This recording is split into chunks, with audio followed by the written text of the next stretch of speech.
But what she was describing is a very bright child who's at home, but who's also kind of on an ongoing basis taking a really long time to do his work. So he has a language thing that he's studying, and he'll take 3 hours to do the lesson. Now, when you're taking 3 hours to do a lesson, it's probably because, especially if you're bright and he's been tested as bright. So when you take that long, what's happening is you're probably, I mean, it could be something like rebellion or teaching somebody or something, but usually it's a matter of uh, not having a deadline, not having a challenge that goes with it. And so when human beings are like unchallenged, they tend to be unmotivated. So trying to make himself work on something when he's probably thinking about other things is very tricky. What do you think? Yeah. Yeah, so the the the trick to this, I think there are a couple of things, especially if it's a bright kid, but all children can be relatively bright if they know something and they've learned it and they're in something that's just too easy for them, they'll be bored. It doesn't matter who it is. You can get bored regardless. So you want to always keep the challenge to be up to where they are, not too much, because then that runs over into anxiety. But with kids who are bright or get bored with the subject, part of what you're really trying to do, and I would say this for all the kids, what we're really trying to do is set up a game to where they understand the exact process and it's repeated pretty much every day. So there's no debate, discussion, negotiation. And this process you're taking them through is constantly driving into them to acquire and improve a skill. It comes with practice, just like an Olympian. Olympians don't go to the Olympics by practicing once a week, every other day. They don't do that. It's every day. And so this reading, writing, math combination, you can have other things in there, but they're still coming around those skills that you learn to think mathematically and learn to solve equations and problems mathematically. You learn about absolutes too. You read, you learn to comprehend, understand, grab information out of written material in a way that you can make sense of it and use it. And then the writing obviously is a practice thing where you are learning to communicate effectively, and as well as force you to organize your thoughts and your thinking in clearer ways. And these are skills, and the more they're practiced on balance, the better you're going to get. Just the nature of how humans are and how they learn. So in this kind of a game, what we're trying to do with the kids is actually, if school is not that fun to them, not that interesting, some it is, some it's not, but they can get engaged in it. So time goes by. So that's what happens if they're engaged in getting their math done or their language or whatever, and they have a certain time limit to do it. If you'll do that, an appropriate time limit, and then stop, when they take standardized tests, that's what they have to do. Pencils down. Yeah, pencils down. Why do they do that and you don't? You're smarter, better, wiser. Maybe you are. There are some things schools occasionally do that sort of work. They sort of get it, you know. But whether they do or not, it's not the debate. It's what do you want? And I guess that's the other piece of what I want to stress. So what you're trying to do with school is having this regular process every day of doing this, and in a way that when they get through, they can go do more fun, challenging, interesting things to them. So then it's worth it to them because the thing that most interests them out there, they still have plenty of time for, and they can go do it. So it's a motivation that their future is going to be better if they'll go ahead and deal with the present. And you're going to have that all your life. It's going to be on test taking. It's going to be on um, uh, any kind of work, maybe Even in your own yard, some manual labor. I mean, the whole thing that keeps you going is how it's going to look afterwards, hopefully. So having that in mind is part of the key. And here's the challenge. These problems that come up with kids, like they're not doing their work, they're not getting it done in time, or their attitude, or they're grumpy, or whatever. Those problems, you're probably attacking in the wrong way. Because if you attack the problem itself and then like their attitude and they back off a little bit and then you back off whatever you're doing, then a little bit their attitude is going to be back. And that's what you do. You just create this back and forth game because you're attacking the problem. And instead of attacking what you think the problem is, you want to back up and figure out actually what the problem truly is. Because the way I'd stress it is you don't have any problems until you want something. So the question is, what do you want? And even like the attitude is a great example. You want them, if I were talking to you, I'd say, what do you want? Well, I want them to not grump. And I'd say, yeah, knots don't make very good goals, you know? So what do you want? And we'd go through, well, I want them to get down to work without complaining. I said, yeah, we got a knot in there too. I want them, to get down to work and happily. Yeah. And we get through that. Yeah. I want them to actually have a good attitude. And we go, now there's something. So the fact that you want them to have a good attitude is what actually generates whatever you think the bad attitude is about. And so what you're looking for is once you understand what you really want, then the question becomes not to attack the problem, but to think about a goal. And it's like, what goal, if we reached it, would solve this problem forever, this attitude grumping thing. And it might simply be little more than if we start school and you gripe about school, every gripe is going to add, and you can add something, 10 more minutes of study.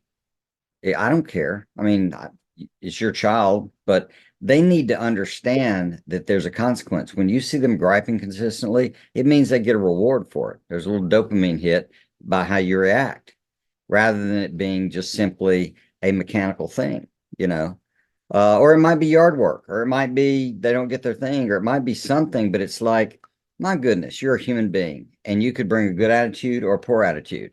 And the poor attitude ain't going to cut it. But what we need you to learn is not to not bring a poor attitude, but to bring a good attitude. And so what we're going to do is give you a vision for what that looks like. And then we're going to have a consequence. And it could be good too. 5 days of a good attitude, no complaints, something special. I don't know. But when you set that up, what we're trying to do is help you practice it to where you learn to have good attitude, because you're going to need it like in marriage and in classrooms and at work and dealing with the bank and the accountant and everything. Everything. So what do you want to add to all that or take away? Either way. No, you got around to what some of the things I was thinking, just the practical ways that to do those things. But I think to what Fred's saying is, step back. There's what you perceive as a problem. Is it really a problem or not? What is it that you would like to see instead of this problem, and go for the want, what you want, and really settle it. I think that's what, we do this thing where if the problem keeps coming up, it has not been solved, but really solve it where this is rarely ever happening again. And we've talked a lot of different times about the kid that takes so long to do their work. And, we've said to y'all, they have a set time, and that subject's over at that set time. And the rest is going to be homework later, which hopefully will not be a reward to them. If it is, we need to rethink that. But they just you're not allowed to take 3 hours to do this or that. Well, yeah, and on that, you're wanting them to take a reasonable amount of time. And it's not that you're not just allowed to, but what the goal is to have you complete your work in a reasonable amount of time. And if you have forever, you'll take forever. That's how, I'm sorry, that's just sort of how it goes, you know? It's Mhm. it's the game. And so if you set it up that way, I mean, really we haven't probably addressed your real problem. And that is, what do you want from you? You know, and that may relate to your grumpiness or how well your kids do or your own busyness, your own discipline or whatever, you know? So it's like most of us, if we really had to do something, we would figure out a way to do it. That's the way Yeah, it would yeah. go. I mean, then, reward, punish, or whatever it is to show the child, no, I mean, that's part of those taking 3 hours to do something is one of it is showing them that they really can do it in less, and sticking with that.